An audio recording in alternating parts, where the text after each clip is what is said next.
রং বেরঙের ফুলের রাজ্য যশোরের গদখালি। ফুলের চোখ ধাঁধানো এমন সৌন্দর্য প্রশান্তি আনে সবার মনে।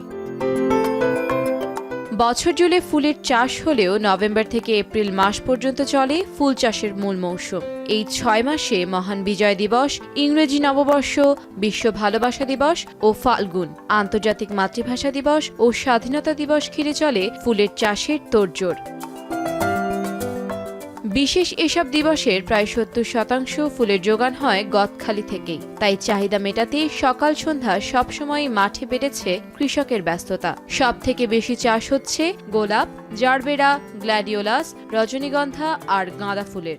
অন্যান্য ফসলের চাইতে মোটামুটি ফুলের ফসলটা আমরা ভালো পাই। 1 জানুয়ারি, 14 ফেব্রুয়ারি, 21 ফেব্রুয়ারি, 26 মার্চ, মোটামুটি এই দিনগুলোতে আমরা ফুলের ব্যাপকতা বাড়ানোর জন্য দাম যেহেতু বেশি থাকে, সে কারণে আমরা মোটামুটি ফুলের আবাদটাও বাড়াই দিয়েছি। 14 ফেব্রুয়ারি আসছে দুটো পয়সা ধরার জন্য, এই কারণে দেখাচ্ছে হাজার হাজার টাকা খরচ করি আমরা এটা উন্নত করছি। গদখালির ফুল চাষী আজিজুর রহমান এবছর 5 বিঘা জমিতে জারবেরা, রজনীগন্ধা, গোলাপ সহ বিভিন্ন ফুলের চাষ করেছেন। খরচ হয়েছে 7 থেকে 8 লাখ টাকা। ফুল বিক্রি করে 10 থেকে 12 লাখ টাকা লাভের আশা তার। গোলাপ এখন ছাটাছুটি করছি, সার খৈল টিএসপি দিচ্ছি এবং তারপরে এটা পাতা ভাঙছি, খুঁচাচ্ছি, সার দেবো দিয়ে দেখা যাচ্ছে সামনে আপনার বেশ কটা অনুষ্ঠান আছে, সেই উপলক্ষে বেশিরভাগের আমরা ব্যস্ত আছি এখন। তবে ফুলের উৎপাদন ভালো হলেও রাজনৈতিক প্রেক্ষাপট নিয়ে দুশ্চিন্তায় ফুল চাষিরা।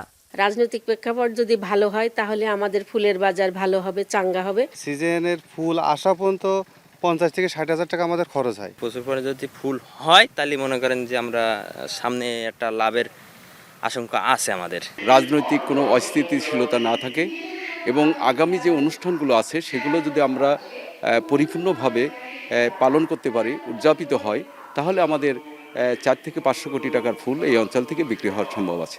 আর চাষিদের উৎপাদিত ফুল পরিবহন ও সংরক্ষণে সবসময় সহায়তার আশ্বাস কৃষি বিভাগের। আমাদের দেশের ফুলের চাহিদাকে যদি আমরা মিটাইতে পারি তাহলে বিশাল একটা অর্থনৈতিক জায়গা এখানে রয়েছে। পাশাপাশি আমাদেরকে যদি রপ্তানি করতে হয় আরও বেশি পরিমাণ ফুল আমাদেরকে কিন্তু আবাদ করতে হবে। এ পর্যায়ে আমরা যদি অন্যান্য জেলাও যদি ফুল উৎপাদনে এগিয়ে আসে তাহলে কিন্তু আমাদের বিদেশে রপ্তানি যে বিষয়টি এটা আমাদের করা সম্ভব হবে। এবছর বাণিজ্যিকভাবে 11 ধরনের ফুলের চাষ হয়েছে 641 হেক্টর জমিতে, যা থেকে বাণিজ্য হবে 500 কোটি টাকার। এখন যশোর।